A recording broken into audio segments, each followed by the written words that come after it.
सुस्वागत.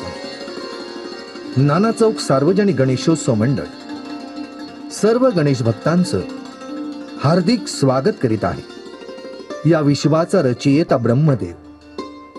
ब्रह्मदेवानं जीवसृष्टीच्या उद्धाराकरिता 5 मूलभूत तत्व निर्माण केली. याच तत्वातील एक अविभाज्य तत्व म्हणजे पाणी. पाण्याला जीवन असं नाव आहे. ते एकदम सार्थ आहे, कारण सजीवाचं जीवन सर्वस्वी पाण्यावर अवलंबून आहे. ज्याप्रमाणे सतयुग काळात याच पाण्याला भूतलावर अवतरण्याकरिता राजा भगीरथानं वर्षानुवर्ष कठोर तपश्चर्या करून देवी गंगेचं भगवान शंकराच्या साहाय्यानं भूतलावर अवतरण केलं आणि खऱ्या अर्थानं जीवसृष्टीचा उद्धार झाला. ओम ब्रह्माय नमः. ओम ब्रह्माय नमः. ओम ब्रह्माय नमः. हे भगीरथा, मी तुझ्या निस्सीम भक्तीला प्रसन्न झालोय. माग, तुला काय वरदान मागायचंय ते. हे ब्रह्मदेवा, मला माझ्यासाठी काही नको, पण या पृथ्वीच्या उद्धारासाठी देवी गंगेला पृथ्वीवर प्राचारण कर. तथास्तु.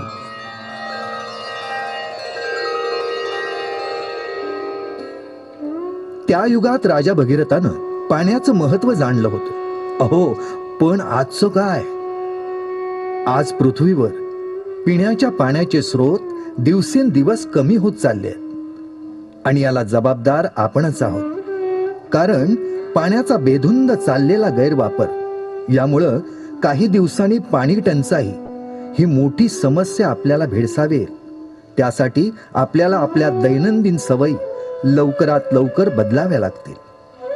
उदाहरणार्थ, आदल्या दिवशी साठवलेलं पाणी शिळं झालं असं समजून दुसऱ्या दिवशी फेकून दिलं जातं. खरं तर व्यवस्थित झाकून ठेवल्यास पाणी खराब होत नाही. अहो, नळावर येणारं पाणी अनेक दिवस धरणांमध्ये तर साठवलेलं असतं. अनेक ठिकाणी पाण्याचे स्रोत दूषित होत चाललेले आहे.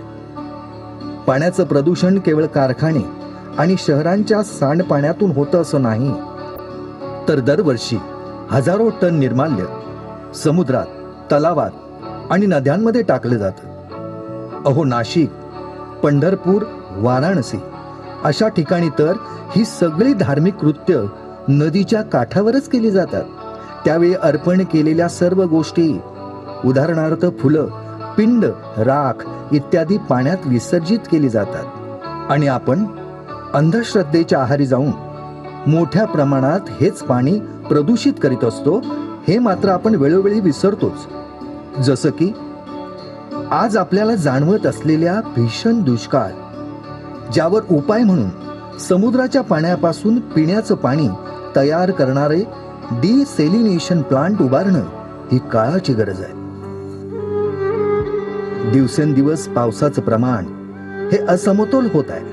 तसंच जमिनीवर पडणाऱ्या पावसाचं योग्य नियोजन नसल्यानं बरंच पाणी वाहून वाया जात आहे. त्याच पाण्याचं बंधारे, विहिरी, कालवे, धरणे उभारून नियोजन करता आलं पाहिजे.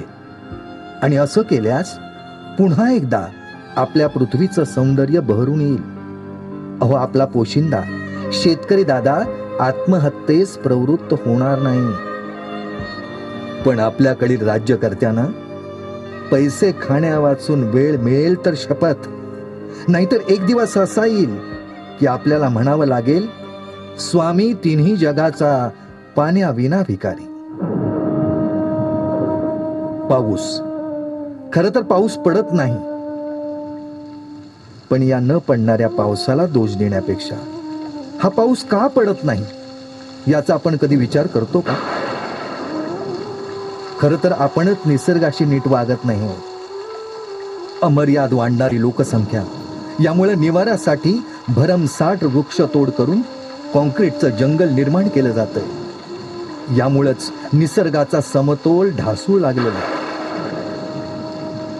या गोष्टीला जबाबदार कोण? आणि आपण पाऊस पडावा म्हणून काय करतो? तर जागोजागी यज्ञ, पूजापाठ आणि मुक्या प्राण्यांचे बळी. अहो, अशाने पाऊस पडेल का? आपली नेते मंडळी तर कहरच करून चक्क देवाला साकडं घालतात. हे बादेवा महाराजा इट्टला, 60-80 गावाच्या आदिस्थानाच्या महाराजा, राज्याचो देव तू पांडुरंगा, पावसाच्या नावानं पावलास तर तुका सोन्याचं मुकुट चढवीन महाराजा. ह्यो नारळ ठेवला तो मान्य करून घे आणि दो पाऊस पडन देत आणि राज्याचा विकास होऊन देत महाराजा. पण विठ्ठल बिचारा कमरेवर हात ठेवून डोळे मिचकावत हसत असेल आणि म्हणत असेल, अरे बाबानो, तुकोबा महाराजांनी सांगितलेला संदेश तरी ध्यानी घ्या. वृक्षवल्ली आम्हा सोयरी वनचरे, वृक्षवल्ली आम्हा सोयरी वनचरे. काही ठिकाणी वृक्ष संवर्धनार्थ काव्याच्या ओळीही रेखाटलेल्या असतात. पण प्रश्न पडतो की खरंच या वृक्ष बल्लींचे आम्ही सगळे सोयरे आहोत का? एखाद्या पुढाऱ्याच्या नावाचे पोस्टर फाडले किंवा त्यावर काळं फासलं तर त्या पुढाऱ्याच्या कार्यकर्त्यांचं पित्त खवळतं. पण ही भावनिकता झाडांची कत्तल होते तेव्हा कुठे असते?